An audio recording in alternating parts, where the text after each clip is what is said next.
Car oui, évidemment, lorsque l'on fait un décor qui est supposé nous ressembler, on a envie de mettre tout ce que l'on aime. Tellement mettre tout ce que l'on aime que l'on risque d'en mettre trop, et c'est là le plus gros risque. En soi, cela n'est pas une chose qui soit terrible sur le papier. Ce n'est pas quelque chose qui va mettre en péril ta carrière de créateur et de concepteur sur YouTube.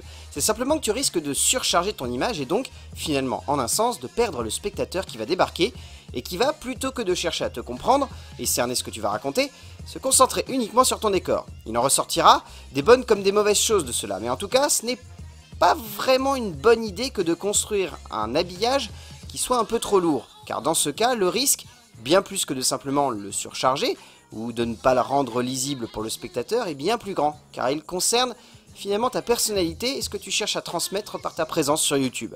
C'est cela finalement la limite, car le risque, c'est pas en premier lieu qu'il soit surchargé, même si forcément ça sera le cas. Non, le risque est bien plus évident, c'est qu'il finisse par ne même plus te ressembler ce décor.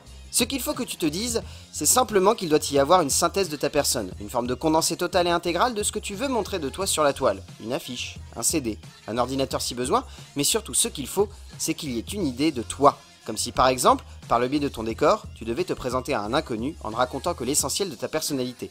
Une personnalité qui devra alors sonner comme étant en adéquation avec ta passion, forcément, mais pas que. Une personnalité qui devra montrer simplement ce que tu es pour le tout un chacun, car si tu en mets trop, le risque est de laisser transparaître un peu trop de ta personne. Et dans ce cas, on touche à un point qui me semble encore plus sensible. Car si tu mets trop de choses dans ton décor, eh ben la limite est la suivante.